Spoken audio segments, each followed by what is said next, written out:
ଘୁଦେଗିରି forest training ସ୍କୁଲରେ forest guard ମାନଙ୍କର ମିଳିତ ପାସିଂ ଆଉଟ୍ ଉତ୍ସବ ଅନୁଷ୍ଠିତ।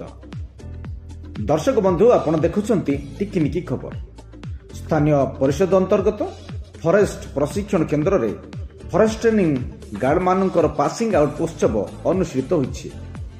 ସମସ୍ତ ଫରେଷ୍ଟ ଗାର୍ଡ ସାମୂହିକ ପ୍ୟାରେଡ୍ କରି ଅତିଥିଙ୍କୁ ସ୍ୱାଗତ କରିଥିଲେ ଓ ସଭା କାର୍ଯ୍ୟ ଅନୁଷ୍ଠିତ ହୋଇଥିଲା।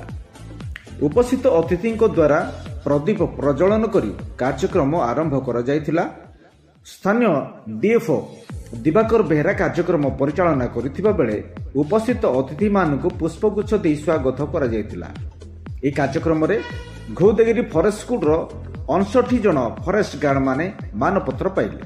ଏହି କାର୍ଯ୍ୟକ୍ରମରେ ମୁଖ୍ୟ ଅତିଥି ଭାବରେ ସଂଗ୍ରାମ କେଶରୀ ବେହେରା, ନିର୍ଦ୍ଦେଶକ ଅନୁଗୁଳ ବରରାଜୀ ମହାବିଦ୍ୟାଳୟ ସମ୍ମାନିତ ଅତିଥି ଭାବରେ ବିକାଶ ରଞ୍ଜନ ଯୋଗ ଦେଇଥିଲେ।